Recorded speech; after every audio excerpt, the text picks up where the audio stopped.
Breaking news, we take you to a live police pursuit. This started in East LA as a stolen vehicle. It got on the eastbound 60. This driver continues to drive dangerously at one point, driving in between traffic. We know that this driver has been getting on multiple freeways. It looks like right now we are on the 605 North in the carpool lane. This is in San Gabriel Valley, driving at about 48 miles an hour. Because this driver has been driving so erratically and it has been so dangerous at times, we have seen situations where the police have backed off and gone into what's called tracking mode, which means that they're only following this car from the helicopter. From this aerial view, it's tough to see lights and sirens right behind this vehicle, but they may be out of view. As we now look at this person changing lanes, we don't know if they will try to get off the freeway. As we know, we're right in the middle of rush hour traffic. We've been talking about the traffic problems in downtown Los Angeles because of the 10 freeway closure and all of the domino effects of that on other freeways around Southern California. We know that this time of night is always clogged up in this area, and you're seeing that, which really limits this driver's ability to really take off in a high speed in this particular direction. It looks like the southbound is going much faster based off of traffic at this time. So this person just moving along in the carpool lane. We don't see immediately police chasing them. We don't have a lot of information on who this is. Initial reports are that it was a woman driving. Usually in pursuits we see male drivers, but occasionally we do see female drivers. Because it is believed to be a stolen vehicle, that makes it harder a lot of times for police to know who exactly they are chasing. It's obviously the first thing you would do in one of these things is to run the license plate and try to get information about the car's owner.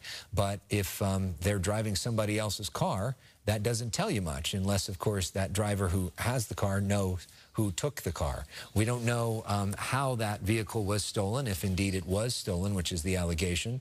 Was it stolen in a sort of armed situation? And if that is the case, that leads to more challenges in terms of apprehending a potential suspect, and it would change the tactics in which case law enforcement would approach this potential driver. So now getting a little bit more room here, not quite as much traffic, and this person starting to drive a little bit faster. We're now in the 80+ mile per hour as we hit some open freeway here, and this driver is on the move. The question is, will this person get off the freeway, head onto another freeway, or just continue to stay on the 605? So we're weaving through lanes here and trying to make our way north on the 605. We're in the San Gabriel Valley. As we've seen in the last couple weeks, of course, we had the time change, and a short time ago, we would have been looking at these pursuits in daylight. Now we are looking at it in darkness, which makes it more complicated for the driver, also makes it more complicated for law enforcement as they track this person. Obviously, especially if they are moving in high speeds, it makes it harder to find that person. So we continue to move and look around. You know, usually this is the time where we would be doing our movie segment. We've got our Gray Drake is here along with us. Have you ever been part of pursuit coverage before, Gray? You know, I haven't, but I have to comment, I'm so impressed that they are using their blinker. I love that, and I am safety first if you are going to steal a car and get on the highway. Yeah, so there you go. At least they are using their blinker, which isn't always the case in one of these situations, giving the other drivers a sense of where they are going and giving us a sense of where they are going as they are weaving between traffic. This is a place where they could take different freeways. So far, just staying on this particular freeway, the 605, as the traffic moves up. We're at like 70 miles per hour now as we continue to watch this car move. You know, you wonder if they're watching any entertainment or any movies in the car, you know, they would. Exactly, like what's on the radio, perhaps. I'm always interested, like, is it more of a classic rock vibe, or is it, you know, more of modern pop? Yeah. So, from what we can see from Skyfox, it looks like they have really pulled back in terms of the police response right up on them. That could be an indication of a few things. One, it could be an indication that they think that this person is so dangerous that they don't want to endanger their officers or their sheriff's deputies in the pursuit. Two, it could be an indication that they don't think that this person is all that dangerous and that it's not worth it, not worth endangering the public by doing a big pursuit in the middle of traffic, in the middle of rush hour, and that they can follow this person from the air and eventually this person runs out of gas and they can get them. Obviously, they have a higher percentage of apprehending people when they're right on their tail. Sometimes we see in these scenarios when they are in tracking mode, they will drive into, say, a parking garage that is covered, and then they're able to get away. That seems to be a main way that we've seen people get away in the past. But this person seems to be moving without much of a tail when it comes to this. Let's talk about the traffic situation as we look at this. Jonathan Novak, we know we've been talking about traffic on the 10 for most of the night, but what about this particular area, the San Gabriel Valley? Well, you know, as they approach the 210, it's going to start slowing down a bit, and they're going to start hitting some traffic at that point. And if they do, in fact, transition to the 210, in either direction, it's going to be a slower go than what they're seeing now. So they will start to see some trouble spots in that sense, or at least for their own, goals and motivations, trouble for them. But that'll obviously, hopefully, maybe present an opportunity for police to try and get this, wrapped up or under control. But yeah, as they approach, they continue further north, they're getting closer and closer to that 210 interchange there. And the hard part in this sort of scenario, when a driver is on side streets, you have a lot more options. You could try to do a pit maneuver, a pursuit intervention technique, which is usually done when the driver's going about 35, 40 miles an hour. That would be taking the police vehicle, tapping and spinning the driver so that they are essentially out of control and have to stop. Another thing that you would do on a side street is potentially lay down spike strips so that the driver drives over the spike strips. It hurts the wheel of the vehicle and essentially disables it. Both of those things are almost impossible to do on a freeway with a driver moving this quickly. As we now head on to the 210 West in the San Gabriel Valley, we're making a freeway change.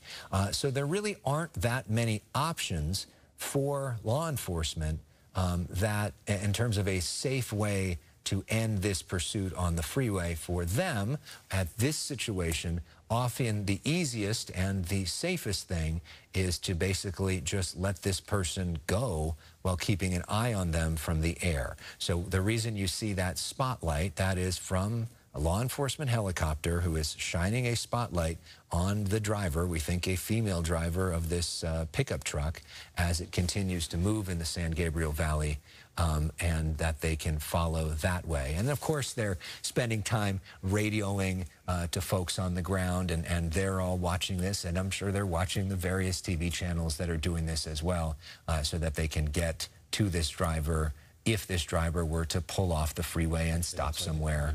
Will that happen here? Let's see. Are we about to get off the freeway? So we're on getting off here. It looks like the Central Avenue exit, Mountain exit. Looks like we are we transitioning freeways? Are we getting off the freeway here? And now you could have a situation where there are those other options. Are they going to turn around and get on a different freeway? Are we now going to spend some time on side streets? You wonder, in this sort of scenario, as they go through an intersection here, is this a neighborhood that they are familiar with? Oftentimes you will see the drivers return to their home towns where they might be able to go to their mom's house or go to a friend's house, or some other person can help them, and they stash their vehicle. We are now in the Monrovia area of the upper San Gabriel Valley, and let's see where we head now. So we're making a left-hand turn. We're going under the freeways. Did not obey the stop sign. Which is sign. the 210 freeway there. And are they going to stop? He doesn't have a lot of options at this point. Jonathan, go ahead. No, I was going to say, yeah, he doesn't have. If he had, further west, you'd have, I think, the 19. But he's in a spot where just side streets at this point, unless he gets back on the 210. So, so it looks like that would be the situation, as far as there are no other highways or on-ramps that he can get back onto or get onto that are different than the 210. Okay, so there we stopped for a while under the 210. You were wondering if the driver might have gotten out there and tried to walk or something, because that was a moment when you're able to get under a freeway or into a parking garage or something where you can't be spotted by a helicopter. That is sometimes an opportunity to ditch a vehicle.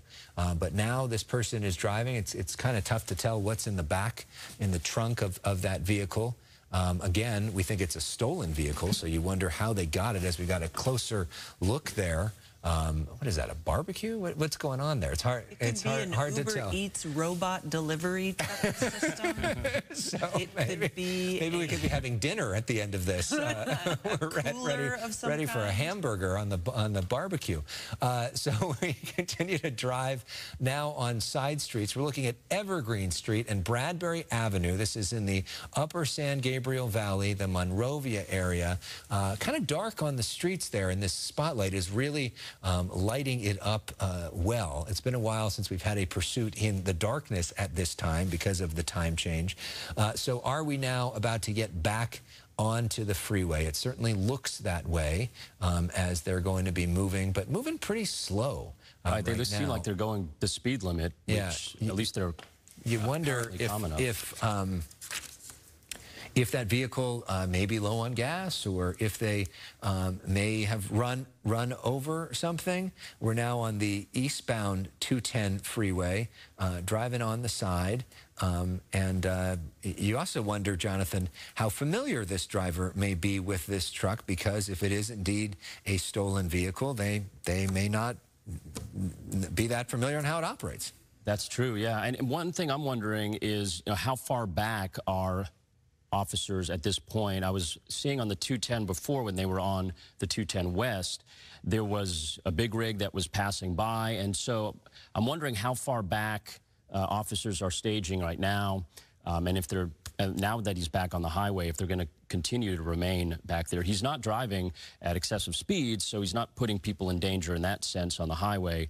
And so maybe that is why they're just biding their time, waiting for him to, or him or her. Do we know who's inside? I heard an initial report that it was a female driver, but until we see somebody in that window, why she's going the speed limit. It is hard. Oh, yeah, there you go. Yeah. Okay.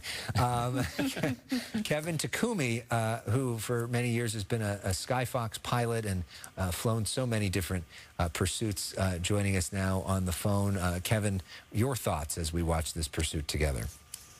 Yeah, so far it's been pretty, pretty in a calm state, I guess you could sort of say, staying with the flow of traffic here, occasionally using the right-hand shoulder back and forth, but you can see here still holding a speed limit. There aren't any black and whites directly behind it. I've heard that CHP was trying to get in position into this, so that may be in the works here with the airship staying over it. But also reported that ground units that started this pursuit believe that is a female driver, although it is hard to see into the windows there. But those ground units initially reported that it was a female driver. You can see there's a lot of things in the back there.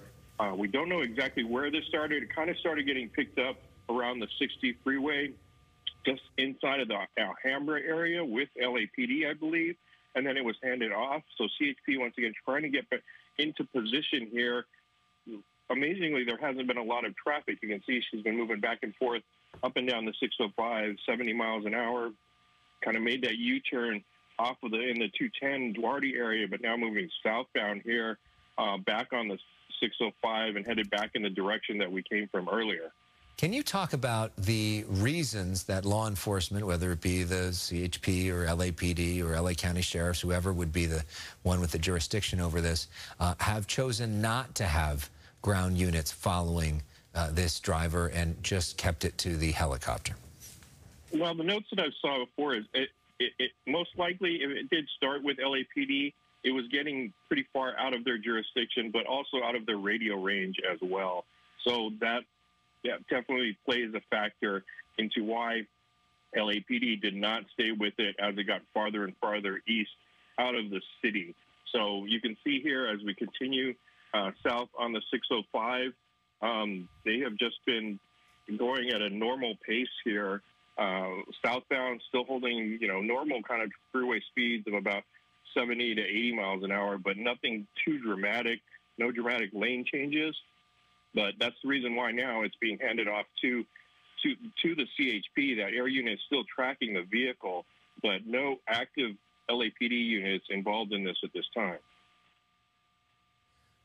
So at this point, we just got some official confirmation from CHP that they are indeed in a sort of tracking mode or following mode as they are following this from the air, but not on the ground. Although, look at that. Okay, just as we say that. You can see one unit coming up in it. Yeah, you can see one. That's a CHP unit. So starting to come up on it. Had the lights on. Probably just to catch up. Okay, here we go. And that's prompting them to get off the freeway. Maybe they just said, get off. Were we just waiting for a pullover this entire time? Oh, man, I'm getting pulled over again. Yeah. So now we are off the freeway where law enforcement would have more options, but sometimes this thing can get more dangerous as well. So here we go. Now we're coming into, you can see that's a stale red there and went around a lot of traffic there. So going west on Lower Azusa Road now, heading into like the El Monte area. We'll see if that CHP unit's still kind of back there, but just kind of hanging back. So they're going to let the air unit, looks like, just kind of follow this until it comes to a point where they can, bring it to an end, or the driver just decides to pull over or pull into a parking space somewhere they can bring it to an end without coming up and having that driver pick up the speeds. Well, and without a ground unit, it's sort of not as obvious to drivers on the ground what is happening.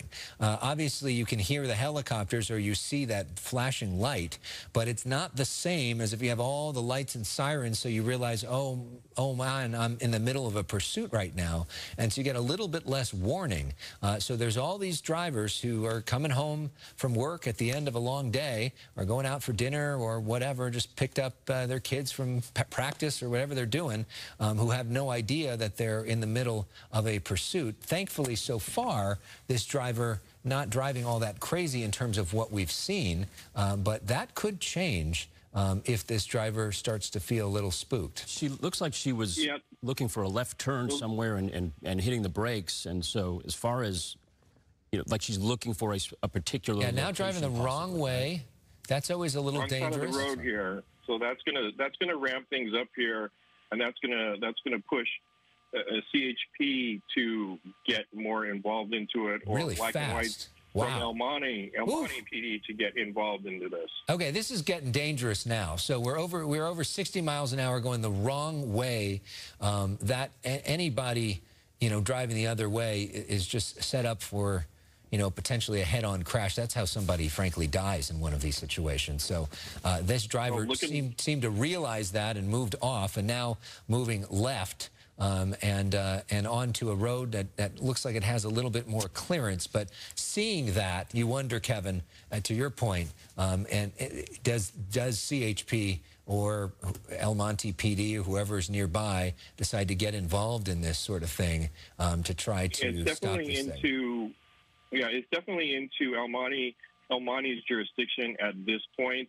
It sounds like CHP is kind of backing off, and if it gets back onto the freeway, they will re-engage it at that point. But since it's now gotten off of the freeway into a residential area, into the city proper of El Monte, they're gonna let the airship handle it until either Omani gets into position or it gets back onto the freeway. And the danger at this time, Kevin, especially now that it is darker earlier, is people could be out walking their dogs, being on an evening stroll, trying to get their exercise in, and it's hard to see them because it's dark and it's not that well lit.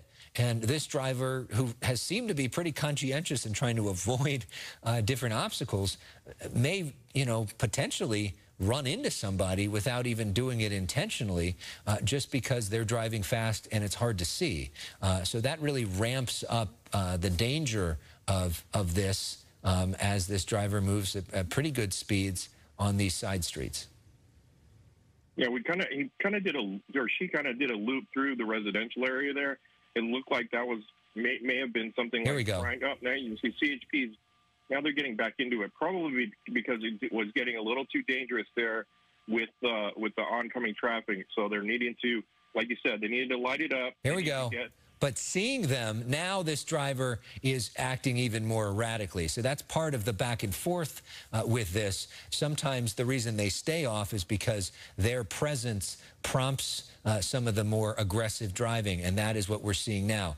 We're now moving a little too fast for what's called a pit maneuver, and there's probably too many cars on the road for it, but it is something that potentially could be an option while the driver is on side streets. Do they pit the vehicle, try to spin this woman around, and end this pursuit if they feel like it's getting too dangerous? So we see at least 2 CHP cruisers, and you wonder if there are more behind them as this driver gets a little more aggressive. Here we head towards an intersection. Coming up to a stale red, going through a stale red there. Ooh, and you can see there's an El Monte, passing an El Monte PD right there. Yep. CHP is still staying involved in this. We're just about to get back over into the area of the 605 here as we're going on Peck. So we'll see if she decides to get back onto the freeway. But like you're saying, a lot more traffic here using that right-hand lane. They've got a stale red up ahead, going through the stale red and and continuing on back here. on the now freeway. We're getting back on the 605. We're going to get back on the 605 here.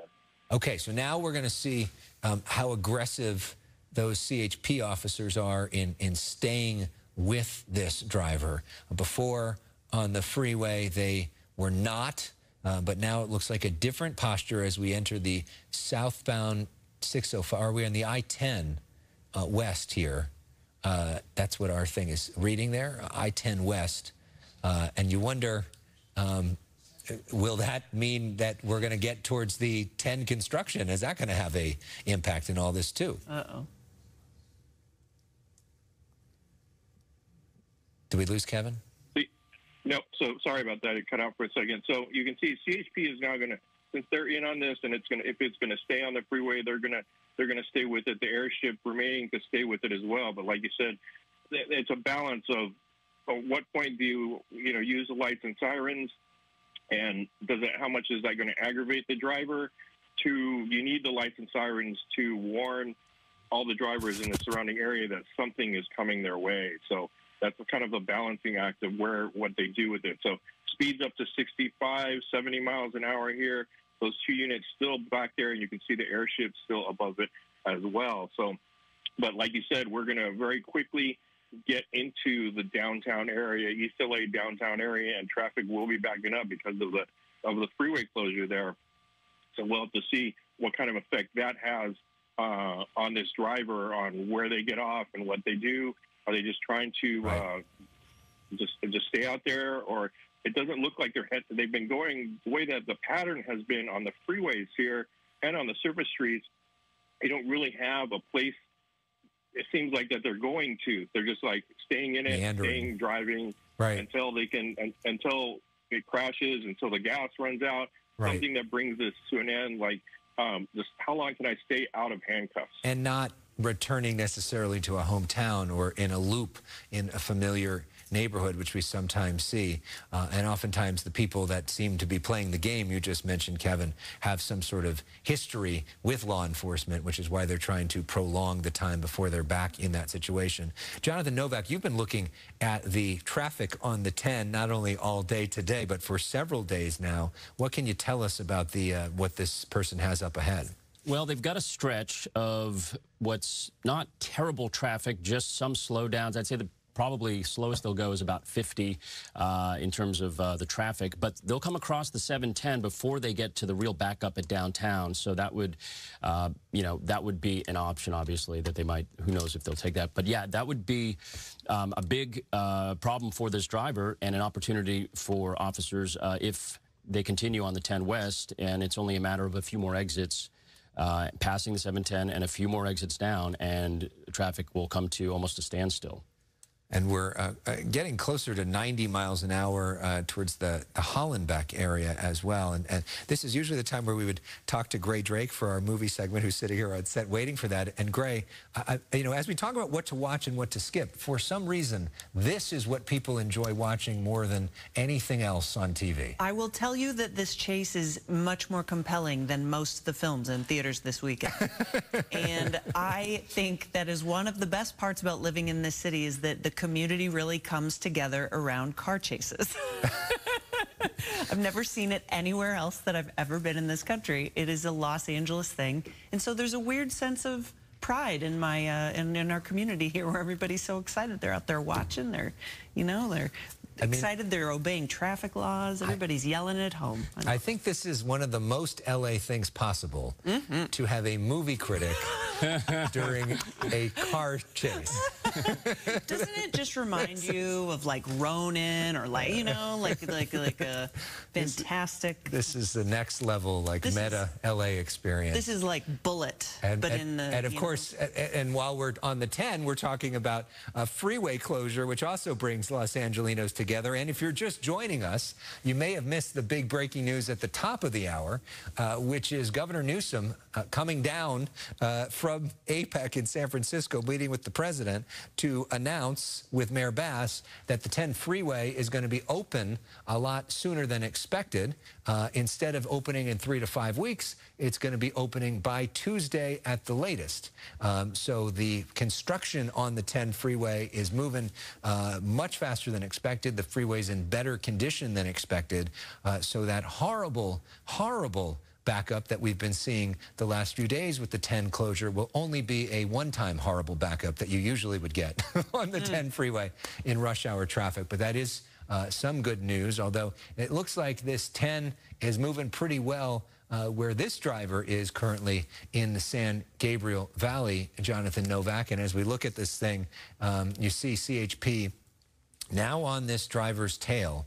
It's a reminder that rush hour, it means different things in different places. Some areas it can be horrible, but other places can move pretty fast. Yeah, it looks like they are starting to enter where there's at least a little bit more traffic, but definitely a different look from earlier when the CHP was hanging back quite a ways. Now they're definitely taking a different tactic, and maybe they're anticipating that the driver will hit some traffic and slow down or be forced to go onto the side streets where they could possibly do something like a pit maneuver. We're coming up to the 710 split here. Yeah. It looks like. So it looks like we're going to pass through the 710 here. We're going to get into the Boyle Heights area. You can see how much traffic is on the other side, on the eastbound direction there. But so we're going to pass under the 710 here, continue westbound on the 10. It's going to start putting us into the downtown area, transition either to the 1, or you have to do that kind of S-turn through the 10, the 5, the 60. So, and since the 10 West is closed, you're going to have to get to either take that 60 East, or we're going to get off the freeway here and on the surface streets. But yeah, they're going to slow down. We're continuing here. They're going to slow down any moment here. You can see most likely the cars will start filling in because they're about an exit or two away from where things come to almost a screeching halt. They're going to have to probably exit in the next exit or two, I would imagine. Yeah, and you wonder how much this person is following the news about the 10 freeway closure and all the rest of it.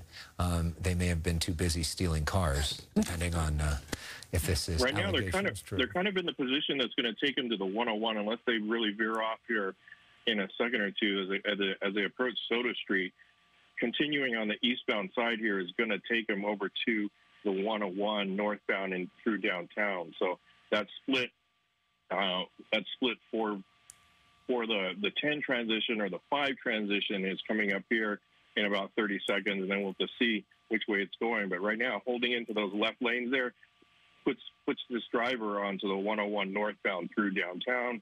Then into Hollywood, Silver Lake, Echo Park, you can see it looks like there's a motor unit there. There was also another CHP unit, probably out of East LA office, that was trying to catch up in the side lanes. But looks like we're going to stay on the north. We're going to go 101, it looks like here. Well, you know, this whole pursuit, or at least this portion of downtown, is quite an advertisement for driving. All we've heard is stay off the roads. It's the worst thing ever. And it looks like we've got pretty wide open freeway that we're looking at, which is surprising. As we really do get into downtown itself, my guess is that will change a little bit, as that 101 is usually pretty jammed in the area you're talking about. But a better traffic picture than one would expect, given everything that we've been talking about over the last few days. And so here we go. Now we're about to hit into some of that traffic, as Jonathan just said, and we will see if this person now weaving through lanes, starting to get a little more dangerous, and see if this person makes her way, we think, to the 101 or continues to drive along the shoulder. It seems like this woman has been pretty calm and obeyed the laws of traffic until she's in a situation where she can't, and then does not have a problem with doing things that are dangerous, including driving on this shoulder right now. You see CHP officers right behind her as she tries to get away and around that traffic in an illegal way, now moving back into the lanes. It's really going to bottleneck up here as you get up closer. We're just passing Mission Road. This is like turning into the 101 area here. So, you know, as you're making your way northbound or on that 101 freeway, as you start approaching Alameda near the Union Station area, it does really slow down here. But it looks like she's just weaving in and out. But the ground units are staying right with her here. It doesn't look like they're going to have an opportunity unless she gets off for them to do a pit maneuver. Well, looks like she's going to. As you say that. Are we going to get off? We're getting off at Mission.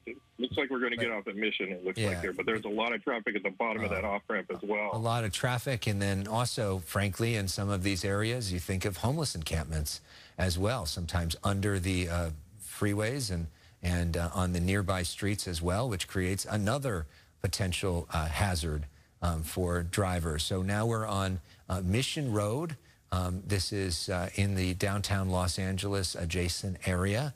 And you see the challenge if they were to try to pit maneuver this driver. Not only do you have all of the other drivers on the road, you have all the cars parked, and the danger in doing that is you pit this person right into a parked car and severely damage somebody's car who is there. That is. Okay, so we're taking First Street westbound. That's going to put us right into downtown. We're going over the LA River right now, so that's going to put us right into the heart of downtown, right into Little Tokyo. And you know, there's a lot of, like you said earlier, there's a lot of pedestrian traffic that's going on as well this time of night. Indeed, especially in downtown in Little Tokyo, where you have the restaurants, you have you know, different events sometimes that are happening at this time of night, and gatherings, and that makes this even more dangerous and also harder and harder for the airships, because there's a bunch of skyscrapers and other things that get in the way of following all of this as well. So now it's, you know, even more important that they do have those ground units, and you wonder now that this driver, we think a female driver, is a little more cornered and doesn't have as many places to go. Will she start acting even more irrationally? It is a little harder also, Kevin, as you know, as somebody who's flown in Skyfox so much, to literally shoot it and maneuver around all those tall buildings that you see in downtown LA. Looks like maybe the Japanese American Museum that we just passed by. She's really... You're right, there was, and still going southbound on Central here. So we're gonna get deeper into the area here, and like you said, also on Central, like you were just talking about, as we're getting off of the freeway in this area, there's a lot of unhoused that are along the sidewalks here. See one there. Hopefully that. along Central as we move southbound here towards kind of the 10 freeway. But we're now you got a stale red, and you got a lot of cross traffic up ahead. Let's see, the driver is going to go through that intersection, but you can see those the red lights and sirens from the CHP kind of giving people a heads up that something is happening. Yeah, we're not all that far from Skid Row, too, where we are, which presents a whole sorts of challenges as well on so many different levels if this driver were to drive through that portion of downtown Los Angeles. We're now on South Central Avenue and 6th Street, and we'll see which direction this driver goes. You wonder if this person, Kevin, to your point earlier, knows where she is going or is just kind of going wherever the road takes her to try to get away or to try to find some sort of out to this whole thing. Well, you wonder what that out is going to be. You don't see, as we zoom out, that CHP car right on top of her anymore. So they, I guess, are trying to do tracking mode through downtown Los Angeles. But as we've said, with some of the skyscrapers and other things, that is more complicated to do. And you see all this traffic now, and you wonder, oof, here we go on the wrong side of the road, making this even more dangerous as this driver now may be making a left turn. Their hazards, hazards on for the first time. Yeah. We're really in that spot now where the freeway closure and the surface streets are really backed up. Yeah, they're boxed in. They're basically boxed in. I'm hearing right on the side now. CHP is kind of backing off of this. They're seeing if LAPD wants to take it over because it is in their area. Now the trucks are stopped. Okay, doors open. Passenger side door is open, which means that there's multiple doors. How many people are in this? Okay. What is this, Fast 10? Yeah. But you have. Okay, so we have. Whoa. Okay, somebody's running. So it looks like there multiple people. Are they now running in different directions? Okay. No, they're together. They're together and they're running. You can see they're on foot and running. They left the truck. Okay, so don't know if it broke down or just stopped there, but two people out of the vehicle and a dog going eastbound. And a dog that was in there. And as well. a dog, a pretty big dog that was in there for that whole thing. They're now on the move in the middle of downtown Los Angeles, in the middle of rush hour, in the middle of the 10 freeway closure, which is putting even more cars on the side streets right now, not that far from some of the homeless encampments, nearby some of these buses that are parked there, and now walking through the neighborhood. Okay, so there they are. We think, is that that's them. That's the dog. Two with the dog. But we saw. Are we sure there's only two? Like that there weren't other people that came out? It looked like there was a driver that got out, and as well as a passenger. They were in double doors there. Just saw an LAPD air unit fly by. So they, they're obviously they're in the area and tracking and as they get out here. So.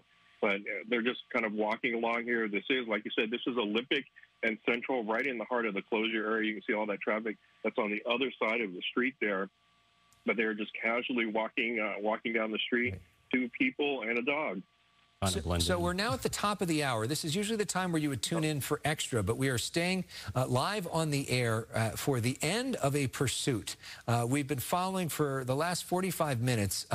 There's one suspect who's walking a dog, another suspect who got out of a truck and are essentially acting like, just going for a stroll. They're acting like they don't know each other. They're not running. They're not trying to draw attention to them. And they're just on the move. We just saw some law enforcement vehicles here, but as far as we can tell, they didn't get a hold of them. They're coming back. They turned a U-turn and they're coming back. So the air unit is telling them that they're so behind. Are they came out from behind that? Are they now by that helicopter? We don't see. Okay, is that them there on the other side of that truck? The big tractor-trailer truck, and are they on the run trying to go in the other direction? Yep, somebody's on the run. It's like they left their dog. Yeah, they're on the run. Yeah.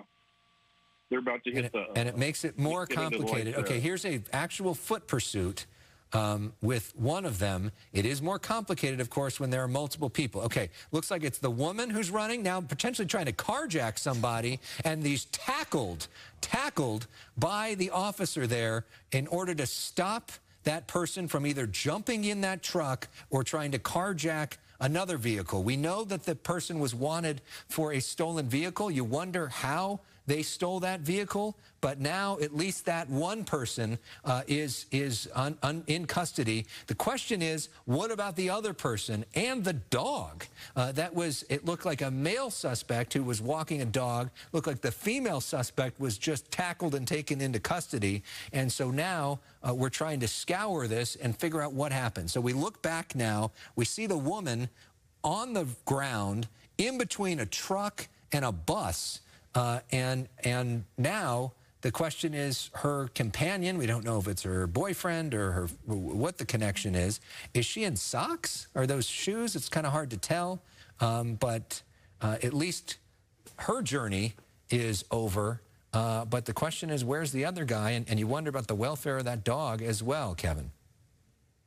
Yeah, they may still be behind there. There are two cars, at least two or three cars that patrol units that ran up and came back. So we'll see if they were able to catch the other person and the dog into custody right at the front of that semi truck that they were kind of hiding behind as the units went by there. So we're going to see if they were able to take that other person into custody as well. But as that female was running, we didn't see a second person running. There was only the one suspect that was on the run. The other one, we didn't see make a run for it in the same direction. So as we come around here and helicopter takes a look at where that other officers might be, if they were able to take that other person into custody, or they were only concerned with the female because she was the driver of the vehicle.